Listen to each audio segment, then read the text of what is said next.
And the first thing you need to understand, which is very hard, is that our world is a hallucination.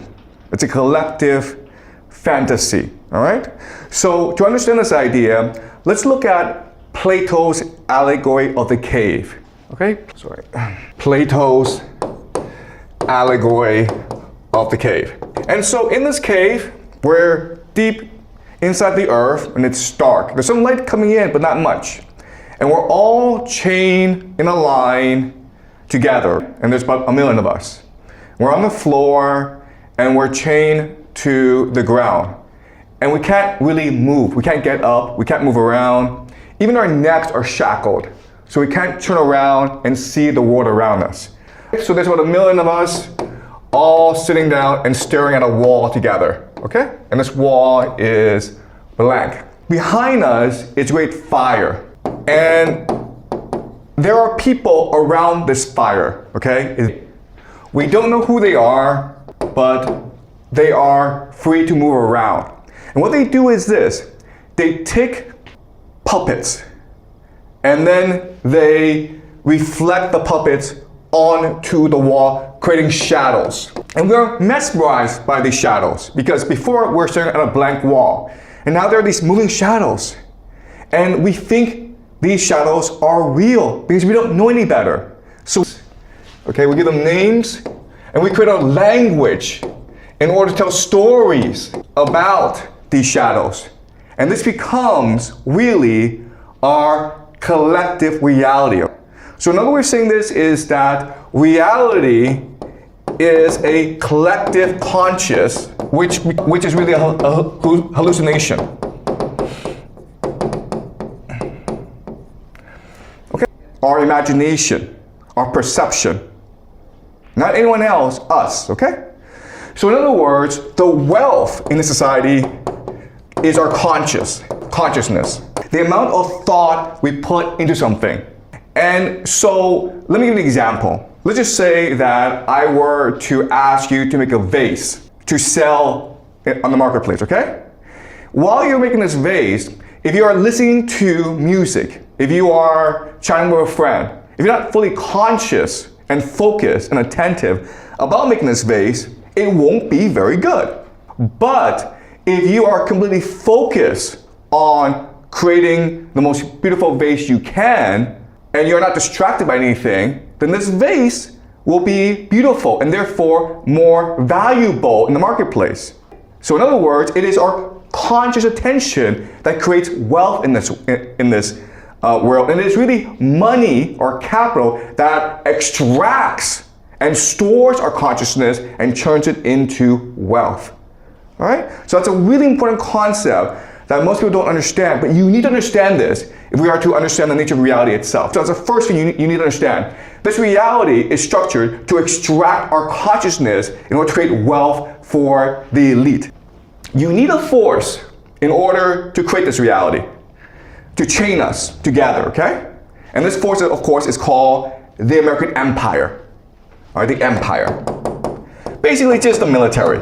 But they themselves don't really want to control this world because they're an army, okay? So what they do is they allow the creation of a financial order, a global financial order, which then constructs the game that we play, okay? And these people then construct the reality that we live in, okay? So this is the global financial order.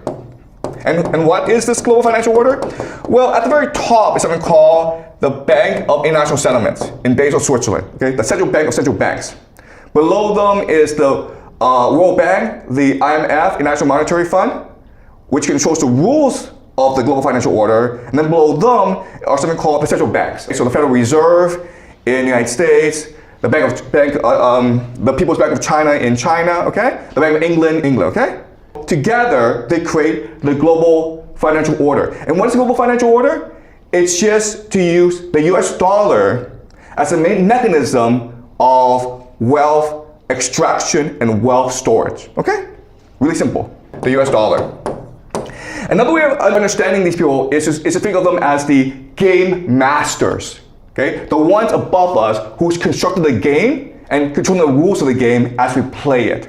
Okay, the game masters. Okay, so once the game has been created with the rules and incentives, now we can play the game. And this game is called the global economy. All right?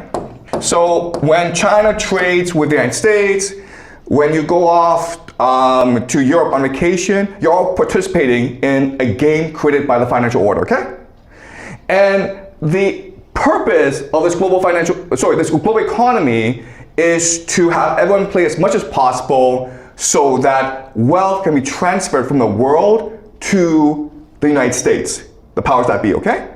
And they do this through two mechanisms. The first is the US dollar. So every time you use the US dollar, you're actually paying a tax to America because America has the power to print as much US dollars as it wants, okay? And the second way that it does this is through something called price hierarchy, okay? A price hierarchy. So the global economy is divided into tiers, okay? So resources are considered the cheapest, even though in reality it should be the most expensive, right? Because resources are limited, they're finite.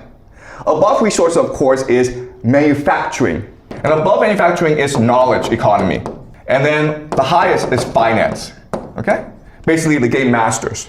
All right, so and as you can see, once with this price hierarchy in place, what we're gonna do now is divide the world according to the specialties, okay? So resource, of course, would be Russia. Middle East, the GCC, okay? Saudi Arabia, these places, okay? So these places provide resources. Manufacturing then would be China, right? Knowledge would be Europe and the Five Eyes, okay? Basically the Anglosphere, Canada, New Zealand, Australia, Britain. And then finance, of course, the United States, okay? Sorry, the United States. As you can see, this is a system that benefits the United States and its allies to the detriment of China and Russia. These three mechanisms, of course, are education, media, and culture, right? What is education? Well, schools, guys, and universities, academia. You think that you go to university to learn knowledge. No, you don't. You go to university to be brainwashed into believing that this system is not just fear, but actually what really makes this system work is the rules-based national order, okay? You don't even think about empire. So that's education. Then of course you have media, which is CNN, BBC, New York Times. Each time you read an article, you think you're receiving news. You're not receiving news. You're being brainwashed into believing that this order is fair, just, and appropriate, okay? A phrase that you'll keep on hearing over and over is rules-based national order. Okay, but it's not a rules-based national order. It's Plato's cave. It's a deception.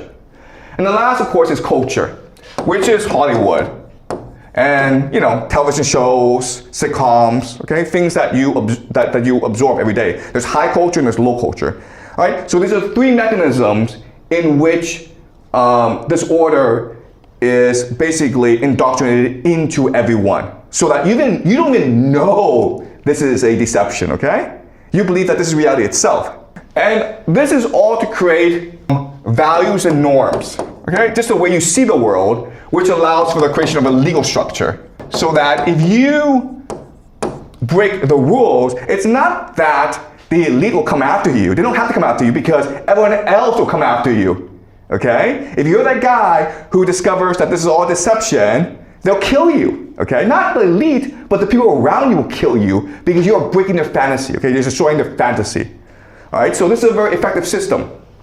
The first major problem is all this is based on empire, the perception of empire. And what this means is that everyone has to believe that the American empire is invincible. It cannot be defeated for the system to work, right?